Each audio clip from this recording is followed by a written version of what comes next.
Hello friends, welcome to my channel Dhanashree classes. आजच्या या व्हिडिओमध्ये आपण काही डेली यूज सेंटेन्सेस बघणार आहोत. मराठीची वाक्य आहेत जी आपल्याला इथे इंग्रजीमध्ये तयार करायची आहेत. नेहमी बोलली जातात अशी मराठीची वाक्य आहेत. आपण दिवसातून अनेकदा अशी वाक्य बोलतो, पण ती वाक्य ज्यावेळेस आपल्याला इंग्रजीमध्ये लिहायची असतात त्यावेळेस आपल्याला ती पटकन जमत नाही. तर तीही वाक्यरचना कशा पद्धतीने करायची आणि ही वाक्य कशी लिहायची ते आपण इथे बघतोय. ठीक आहे, तर पहिलं वाक्य बघा, तू चांगला माणूस आहे. आता हे वाक्य आपण खूपदा बोललेलं असेल, बोलतो देखील, तू चांगला माणूस आहे. हे वाक्य आपण इंग्रजीमध्ये कसं बोलायचं किंवा कसं लिहायचं? तर वाक्यातील जो कर्ता असतो तो अगोदर इथे बघायचा. कर्ता कोणता आहे? तू. आणि तूसाठी आपण इंग्रजीत काय म्हणतो? यू. ठीक आहे, तूसाठी काय लिहिलं आपण? यू. आता यू नंतर काय येईल? सहाय्यकारी क्रियापद येईल आर. You R. आणि चांगला माणूस आहे. चांगला माणूस आहे ह्याला इंग्रजीमध्ये आपण म्हणतो गुड. चांगला म्हणजे गुड आणि माणूस म्हणजे माणूस आहे म्हणजे पर्सन. PERSON. झालं वाक्य तयार. ठीक आहे, यू आर गुड पर्सन. पुढचं वाक्य बघा, मी इथेच जवळपास आहे. असंही म्हणतो आपण, मी इथेच जवळपास आहे. तर हे वाक्य आपण इंग्रजीमध्ये कसं म्हणायचं? बघा, वाक्यातील कर्ता आहे मी. मीसाठी लिहिणार आहोत आय. आय नंतर काय येईल? जवळपास आहे. वाक्यातील क्रियापद कोणतं आहे? इथेच जवळपास आहे. जवळपास म्हणजे काय? Live.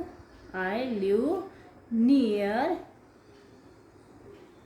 I live near here. ठीक आहे, आय लिव्ह इथेच आहे. आहे म्हणजे इथेच आहे. Live I live near. जवळपास म्हणजे काय? नियर. आणि हिअर म्हणजे इथेच. I live near here.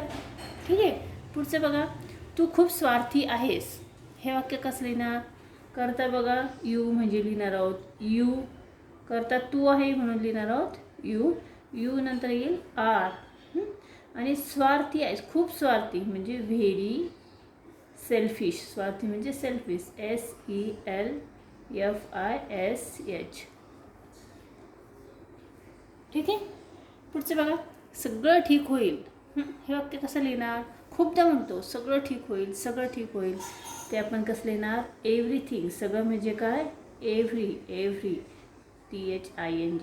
EVERYTHING. Everything will be fine.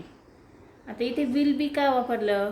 कारण हे वाक्य कसं आहे? भविष्यकाळाचं आहे. होईल, क्रिया होणार आहे म्हणून आपण वापरले will be. Everything will be fine. Fine म्हणजे ठीक.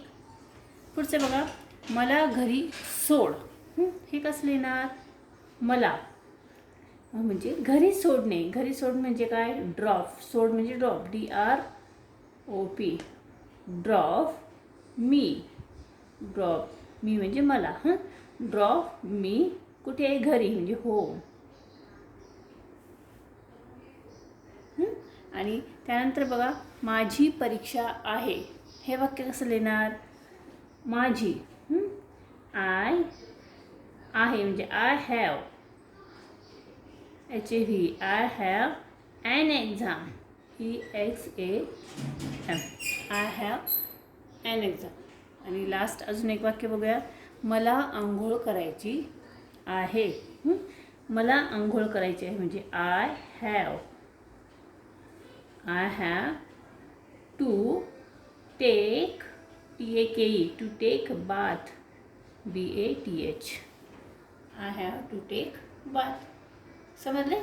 अशा पद्धतीने आपण इथे काही वाक्य बघितलेली आहेत इंग्रजीची, जी आपण इथे मराठीची वाक्य बघितलेली आहेत जी आपण इथे इंग्रजीमध्ये तयार केलेली आहेत. ठीक आहे, हा व्हिडिओ कसा वाटला कमेंट्स करून नक्की कळवा. व्हिडिओ आवडला तर व्हिडिओला नक्की लाईक करा, शेअर करा आणि चॅनलवर नवीन असेल तर चॅनल सबस्क्राईब करा. पुन्हा भेटूया पुढच्या व्हिडिओमध्ये.